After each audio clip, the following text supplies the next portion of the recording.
కాకినాడలో 5 సంవత్సరాల కాలంలో పలు అభివృద్ధి కార్యక్రమాలు చేపట్టడం జరిగిందని, అభివృద్ధిపై చర్చించేందుకు 43 మంది మాజీ కార్పొరేటర్లతో చర్చించేందుకు సిద్ధమని కాకినాడ సిటీ ఎమ్మెల్యే ద్వారంపూడి చంద్రశేఖర్ రెడ్డి సవాల్ విసిరారు. శనివారం కాకినాడ డి కన్వెన్షన్ హాల్లో జరిగిన విలేకరుల సమావేశంలో ఆయన మాట్లాడారు. త్వరలోనే కొండబాబు కుటుంబం, కొండబాబు కుటుంబీకుల బాగోతాలను ఒక్కొక్కటి బయట పెడతారని పేర్కొన్నారు. ఈసారి కొండపై రాజకీయం చేస్తానని పేర్కొన్నారు.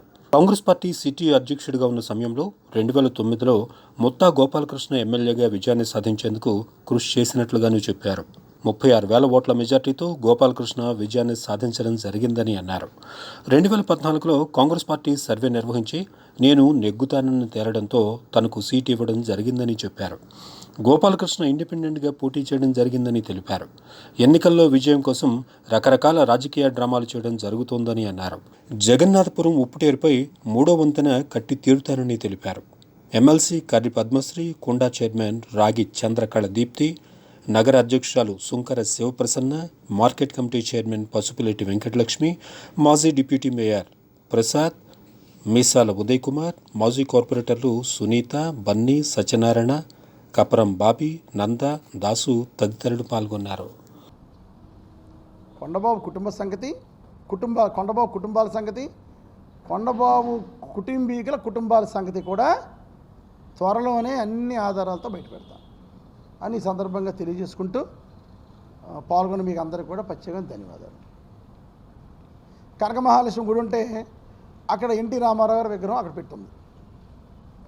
ఆ విగ్రహాన్ని తీసి కొంచెం పక్క జరుగుతుంటే తెలుగుదేశం పార్టీ వాళ్ళు వచ్చి గొడవ పెట్టడం జరిగింది. ఆ విగ్రహం తీయడం కన్ఫర్మ్, అక్కడ తీసేస్తాను, ఎట్టి రోజులు ఉండదు. అక్కడ తీయడం అంటే పక్క జరుగుతాం. 100% ఎన్టీ రామారావు గారికి దర్శనార్థం పక్క పెడతాను. గుడి స్ట్రైట్గా ఉందో ఎట్టి రోజులు అక్కడ ఉండదు, పక్క మాస్టర్ కన్ఫర్మ్. ఎన్టీ రామారావు మీద అంత భక్తి, ఎన్టీ రామారావు అంత గౌరవం ఉంటే ఎదురుగుండగా ఇంకో విగ్రహం ఉంది. ఆ విగ్రహాన్ని చేతుల్లో, ఏళ్ళలో, కాళ్ళు ఫస్ట్ రిపేర్ చేయించు. ఎన్టీ రామారావు చిత్తశుద్ధి ఉంటే నీకు. అదేవిధంగా ఆ గుడి సందర్శన వచ్చి గుడి చుట్టూరు తిరిగి షాపులు కడుతున్నాం, అక్కడ షాపులు చూసి అంటాడు, షాపులు కట్టేస్తున్నారు, హుండీలో డబ్బులు కూడా ఎత్తుకుపోతాడు చంద్రశేఖర్ రెడ్డి అంటే. ప్రతిదీ చీప్గా మాట్లాడటం, లేనిపోని మాట్లాడటం. ఖచ్చితంగా చెప్తున్నాను, వెంకటేశ్వర గుడి దగ్గర సాయిబాబా గుడి కడుతున్నప్పుడు నీకు వచ్చిన డొనేషన్లు ఎంత, నువ్వు ఇచ్చిన డొనేషన్లు ఎంత గుడికి ఒక్కసారి నీకు తెలుసు. అదేవిధంగా గుళ్ళు సంబంధించి అడుగుతున్నావు కదా, జగన్నాథపురంలో నువ్వుండే జగన్నాథపురంలో జమ్మ చెట్టు దగ్గర అమ్మవారి గుడి, కనకదుర్గ అమ్మవారి గుడి చాలామంది ఎమ్మెల్యేలు ప్రయత్నం చేశారు, అవ్వలేదు. నేను వచ్చిన తర్వాత అక్కడ పెద్ద సహకారంతో గుడి కట్టాం, పూర్తి చేస్తాం. పక్కన శివాలయం, ఎప్పటి నుంచో పురాతన గుడి, కొన్ని 100 సంవత్సరాల గుడి. ఈరోజు అక్కడ రాతి గుడి కడుతున్నాం, సుమారు 4 కోట్ల రూపాయలతో రాతి గుడి కడుతున్నాం, దాతల సహకారంతో కడుతున్నాం, అందరూ ఇన్వాల్వ్ అయ్యాం అందులో. అదేవిధంగా మీ ఏటమో వచ్చేటప్పటికి మత్స్యదేవాలయం ఉంటుంది, మత్స్యనారాయణ స్వామి టెంపుల్, మత్స్యనారాయణ స్వామి టెంపుల్ కట్టాం. చిన్న చిన్న టెంపుల్ చాలా కట్టాం. పెద్ద టెంపుల్ గారికి చెప్తున్నాను, డొనేషన్ కూడా ₹1 నేను సంస్కృతి నీకు ఓకే. దాని తర్వాత కాకినాడకు వచ్చేటప్పటికి కనకదుర్గ గుడి కట్టాం, సంత చెరువు దగ్గర. ఇప్పుడు బాండ్ లేదో నేనేదో అమ్మేసుకున్నామని ఇవన్నీ తెలిసి మాట్లాడినోడితో బాగా మాడచ్చు. కొండబాబుతో ఉన్నది ఏంటంటే, ఒక అబద్ధాన్ని 4-5 సార్లు చెప్పాలి. నాయకుడిలాగా, చంద్రబాబు నాయుడు లాగా, లోకేష్ లాగా అబద్ధాన్ని 4-5 సార్లు చెప్పి ప్రజలను మభ్యపెట్టే కార్యక్రమం ఏదైతే సురేష్ నగర్లో ఉందో, ఫస్ట్ ఆఫ్ ఆల్ అది నా కాన్స్టిట్యున్సీ కాదు. నా కాన్స్టిట్యున్సీ కాని పరిధిలోకి నేను ఎప్పుడు వెళ్ళను. నా బౌండరీస్ దాటి నేను ఎప్పుడు వెళ్ళను. ఇదే కాదు, ప్రభుత్వ పరంగా కాదు, ఈవెన్ రాజకీయ పరంగా కూడా నేను వెళ్ళను. పార్టీలో సిద్ధాంతాలు నాకు తెలుసు, పార్టీ పరంగా కూడా నేను బౌండరీ దాటి అటుపక్క వెళ్ళను. ఇప్పుడు అటువంటిది నువ్వు మాట్లాడే కూడా చెప్తున్నాను. సురేష్ నగర్ పార్క్లో మీ తెలుగుదేశం పార్టీ ప్రభుత్వంలో ఉన్నప్పుడు అప్పుడు అధికారులు తప్పు చేసి ప్రైవేటు భూమిని ఆక్యుపై చేసుకున్నారు. కరెక్ట్గా తెలుసుకో. ప్రైవేటు భూమిని ఆక్యుపై చేసుకుంటే వాళ్ళు కోర్టుకు వెళ్ళారు. కోర్టుకు వెళ్ళిన తర్వాత అప్పుడు కమిషనర్ గారు కానీ, అప్పుడు అధికారులు కానీ వాళ్ళు పిలిచి, దయచేసి మీరు కోర్టుకు వెళ్ళకండి, మీకు మేము బాండ్లు ఇచ్చేస్తామని చెప్పుకొని వాళ్ళు బాండ్లు ఇచ్చే కార్యక్రమం చేశారు. అందులో రిజిస్టర్ సస్పెండ్ అయ్యాడా, లేకపోతే బాండ్లు ఎంతకు ఇచ్చారు, ఇందులో నాకు ఏ విధమైన సంబంధం లేదు. సంబంధం లేని దాన్ని నువ్వు అంటగడతావు, కరెక్ట్ కాదు. అయినా నీకు సంబంధం ఉంది, ఆ కాన్స్టిట్యున్సీ అది అక్కడ పిల్లి సత్యబాబు ఉన్నారు కదా ఎక్స్ఎమ్మెల్యే, నీకెందుకు అక్కడ నీ ఓటాలు రాలేదనా? వాళ్ళు నువ్వు బెదిరించిన సంగతి నాకు తెలుసు, నువ్వు డబ్బులు అడిగిన సంగతి నాకు తెలుసు. నువ్వు కనుక మళ్ళీ మాట్లాడితే ఎవరైతే ఆ ల్యాండ్ వాళ్ళు ఉన్నారో వాళ్ళందరినీ తీసుకొచ్చి కూర్చోబెట్టి మాట్లాడతాను నేను. నువ్వు అడిగేవని తెలుసు, నాకు తెలుసు, వాళ్ళు ఎవరన్నారని తెలుసు, వాళ్ళు ఎవరంటారు ప్రెస్కి ఎక్కువని కూడా తెలుసు. నీ పని అదే కదా, బ్లాక్మెయిలే కదా. ఫస్ట్ అడుగుతావు, వాడు ఏమనంటే ప్రెస్ ముందుకు వచ్చి మాట్లాడతావు. అదే చేస్తున్నావు ఈరోజు నువ్వు. కనుక ఇటువంటి వాటిల్లో నాకు సంబంధం లేదు. ఒకవేళ దాని మీద ఏమన్నా నీకు కావాలితే కానీ పిల్లి సత్యబాబుతో మాట్లాడుకోండి, మిగతా వాళ్ళతో మాట్లాడుకోండి మీరు అందరూ.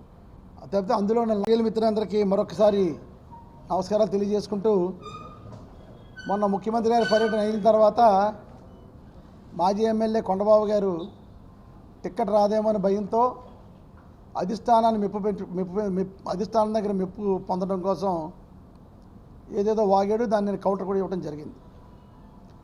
సీఎం గారు ఏదైతే అవినీతి లేదో కాకినాడలో దాని గురించి, అభివృద్ధి ఏదైతే ఉందో దాని గురించి, సంక్షేమం ఏదైతే జగన్మోహన్ రెడ్డి ప్రభుత్వంలో సంక్షేమం ఉందో దాని గురించి, ఇవన్నీ కూడా వేదిక మీద ప్రస్తావించి కాకినాడ పట్టణంలో అన్నీ డెవలప్ చేయగలిగాం.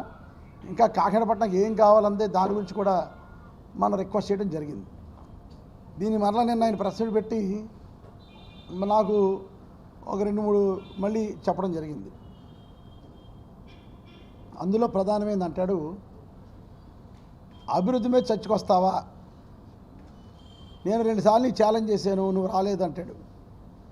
నువ్వు నాతో ఛాలెంజ్ చేసి ఒకవేళ నేను వస్తే నీ మైలేజ్ పెరుగుద్ది. నీ మైలేజ్ పెరగడం నేను ఎందుకు ఒప్పుకుంటాను? నువ్వు అభివృద్ధి చేయలేదని అన్నారు కాబట్టే ప్రజల్ని 2019లో ఓడించారు. 2019 నేను ప్రజలు ఓడించడానికి కారణం ఏంటంటే నీ అవినీతి వల్ల. నీ యొక్క కాకినాడ పట్టణంలో అభివృద్ధి లేదు కాబట్టి నిన్ను ప్రజలు ఓడించి నన్ను గెలిపించారు. అభివృద్ధి కోసం ఛాలెంజ్ అంటున్నావు కదా, నేనేం అవసరం లేదు నీకు ఛాలెంజ్ చేయడానికి, నేనే డిస్కస్ చేయడానికి నీకు అవసరం లేదు. నీలాంటి జ్ఞానం లేని వాడితో మాట్లాడటం నాకు ఇష్టం లేదు కాబట్టి చెప్తున్నాను. ఇక్కడ కాకినాడ నియోజకవర్గంలో 43 డివిజన్లు ఉన్నాయి. 43 డివిజన్కి సంబంధించిన ప్రతినిధులు అందరూ వచ్చారు. ఇందులో ఎక్స్ కార్పొరేటర్లు ఉన్నారు, ఒకసారి నెగ్గిన ఉన్నారు, 2 సార్లు నెగ్గిన ఉన్నారు, 3 సార్లు నెగ్గిన ఉన్నారు. వాళ్ళ వార్డుల్లో ఏ అభివృద్ధి జరిగింది 2019 నుంచి ఈరోజు వరకు, ఏ సంక్షేమం జరిగింది జగన్మోహన్ రెడ్డి వచ్చిన తర్వాత అన్నీ చెప్తాం. ప్రతి క్లిప్పింగ్ నీకు పంపుతాను, నువ్వు ప్రిపేర్ అవ్వు. నువ్వు వచ్చినా పర్లేదు, నీ తొత్తులు వచ్చినా పర్లేదు, ప్రతి వార్డులోనూ ఆ వార్డుకి సంబంధించిన లీడర్లతోటే నువ్వు డిస్కస్ పెడతాను నీకు. మా వాళ్ళు చాలు నీతో మాట్లాడడానికి. ధైర్యంగా అందరూ ధైర్యంగా ఉన్నారు. అభివృద్ధి చేయగలిగాం కాబట్టి అందరూ ధైర్యంగా ఉండి ఈరోజు ఈ ప్రెస్ మీట్కి 43 డివిజన్ల నుంచి కూడా వితిన్ షార్ట్ టైంలో 43 డివిజన్ నుంచి ప్రతినిధులు వచ్చారు. అందరూ కూడా ఆల్మోస్ట్ అందరూ ఎక్స్ కార్పొరేటర్లు వచ్చారు. కనుక ఈ ఛాలెంజ్ నువ్వు స్వీకరించమని, అభివృద్ధి విషయంలో వీళ్ళందరూ ఇప్పుడు మాట్లాడతారు. ప్రతి వాడికి అంటే అందరూ మాట్లాడితే ఎక్కువ టైం పడుతుంది కాబట్టి ప్రతి వాడి దగ్గర స్టేట్మెంట్ తీసుకుని మేము మీకు పంపిస్తాం జరుగుతుంది. ప్రెస్ కూడా రిలీజ్ చేయడం జరుగుతుంది. ఒక గంటన్నర గ్యాప్లో అందరి స్టేట్మెంట్లు మీకు ఇవ్వడం జరుగుతుంది. అదేవిధంగా చెప్తాడు, నా పక్కన వాళ్ళందరూ చాలా ప్రతిభతలు, నా క్యాడర్ అంతా చాలా ప్రతిభతలు అని చెప్తాడు. నేను నీ పక్కన కూర్చున్న వాడిని, నీతో నీ ప్రభుత్వం ఉన్నవాడు పక్కన వేసినవాడు, ఆ జైల్లో వేసినవాడు నువ్వు. సో నువ్వు అతని గురించి మాట్లాడేస్తున్నావు. నీ యొక్క లీడర్లనట నేను మభ్య పెట్టేసి లాగేసుకోవడానికి ట్రై చేస్తున్నాను. నాకు అవసరం లేదురా బాబు, మీ దగ్గర స్క్రాప్ అనే మీ అందరూ వదిలేసాం. నా దగ్గర రావడానికి వాళ్ళందరూ సందిగ్ధ నా దగ్గర రావడానికి వాళ్ళు ఇష్టపడ్డారు. మా ఇంటికి వచ్చారు, మా ఇంట్లో నాతో పాటు ఫోటోలు ఉన్నాయి నా దగ్గర. నేనే వద్దని దూరం పెట్టాను వాళ్ళందరినీ కూడా. ఇంతగా అందులో అక్కడ ఉన్న వాళ్ళందరూ భూ కబ్జాదారులు, లంచగొండి వాళ్ళు, ఇటువంటి వాళ్ళందరూ నీ దగ్గర ఉన్నారు కాబట్టి నేను తీసుకోలేదు వాళ్ళు ఎవరిని కూడా. కనుక నీ దగ్గర ఉన్న వాళ్ళు పెద్దోళ్ళు నువ్వు భావించవచ్చు, కానీ నా దృష్టిలో చాలా చిన్నోళ్ళు. కనుక నువ్వు ఆ విషయంలో గుర్తించుకో. నాకు ఎవరిని మభ్యపెట్టే పని లేదు. కానీ నేనంటే ఇష్టం వాళ్ళు అందరూ నాతో ఉన్నారు. నేనంటే నా గెలుపు కోసం కష్టపడే వాళ్ళు అందరూ ఉన్నారు. అదేవిధంగా గతంలో ఎప్పుడన్నా చూసుకో, కాకినాడ కౌన్సిల్లో ఎవడన్నా నీతో ఉన్నాడా? ఒక్క కౌన్సిలర్ కానీ ఒక కార్పొరేటర్ కానీ నీతో లేడే? పోనీ ఎవరికన్నా ఒక్క పదవి వేయించావా? పార్టీ పదవి వేయించలేదు, గవర్నమెంట్ నామినేటెడ్ పదవి వేయించలేదు. ఇంకా నువ్వు ప్రజాప్రతినిధి పెట్టి నిన్ను నమ్ముకునే వాళ్ళు నువ్వు ఏ న్యాయం చేస్తున్నావు? నేను గర్వంగా ఉన్నాను. ఈరోజు ఇక్కడి నుంచి అందరూ కూడా గర్వంగా ఉండేలాగా చేశాను. అంతా కూడా కష్టపడ్డారు, ప్రజల్లో పేరు ఉంది కాబట్టి వాళ్ళందరికీ కూడా పేరు వచ్చే కార్యక్రమాన్ని నేను చేయడం జరిగింది. అదేవిధంగా నేను జగన్మోహన్ గారితో లేను. 2009లో నేను గెలిచినప్పుడు నేనేదో జగన్ గారితో పాటు లేనని చెప్పడం జరిగింది. ఒరే బాబు తెలుసుకో, నేను 8 నెలల క్రితమే నా పదవిని పోగొట్టుకున్నాను. 2009 నుంచి 2014 5 సంవత్సరాల పీరియడ్లో నా పదవిని ఆల్మోస్ట్ 9 నెలల ముందే నా పదవిని పోగొట్టుకున్నాను నేను. కిరణ్ కుమార్ రెడ్డి మీద అవిశ్వాస తీర్మానం పెడితే అవిశ్వాస తీర్మానంలో ఆ రోజు చాలామంది ఎమ్మెల్యేలు సస్పెండ్ అయిన వాళ్ళు నేను ఒకడిని. నాకు 5 సంవత్సరాల పీరియడ్ నేను చేయలేదు ఎమ్మెల్యేగా, 9 నెలలు తక్కువ చేసిన జరిగింది. కానీ నువ్వు నన్ను జగన్మోహన్ రెడ్డితో లేవని, జగన్మోహన్ రెడ్డితో మోసం చేశాను నువ్వు అనే అవసరం లేదు. జగన్మోహన్ రెడ్డి గారు నాకున్న బౌండింగ్ నాకు తెలుసు, మీ ఇద్దరు ఎంత ఆప్యాయంగా ఉంటారో తెలుసు, ఎంత ఇష్టపూర్వకంగా ఉంటామో అందరికీ తెలిసిందే. ఒక్క విషయం ఖచ్చితంగా అడుగుతున్నాను, రాజకీయాల గురించి నిన్న మాట్లాడే కాబట్టి చెప్తున్నాను. 2014కి ముందు జగన్మోహన్ రెడ్డి గారు నువ్వు జైలుకి వచ్చి కలలేదా? ప్రశ్నించుకో. కాకినాడ టికెట్ నీకు కావాలని అడగలేదా నువ్వు? స్వయంగా మా ఎమ్మెల్సీ గారికి కన్ఫర్మ్ అయింది. కాకినాడలో ఫిషర్మెన్ కమ్యూనిటీకి ఎమ్మెల్సీ ఇస్తున్నారని తెలిసిన తర్వాత నువ్వు ఎమ్మెల్సీ కావాలని ప్రయత్నం చేసుకోలేదా? వైఎస్ఆర్ పార్టీలో జరిగే ప్రతి కార్యక్రమం, ప్రతి విషయాలు కూడా నా దృష్టికి వస్తాయి. ఎందుకంటే తూర్పుగోదావరి జిల్లాకు సంబంధించి ఏ విషయాలైనా కూడా పెద్దలు కానీ పార్టీ నాయకులు కానీ నాతో డిస్కస్ చేస్తారు, నాకు అట్లీస్ట్ నాకు తెలియపరుస్తారు. కనుక నువ్వు ఎమ్మెల్సీ కాకినాడలో ఫిషర్మెన్ కమిటీకి ఇస్తారని తెలిసిన తర్వాత నువ్వు ప్రయత్నం చేసుకోలేదా?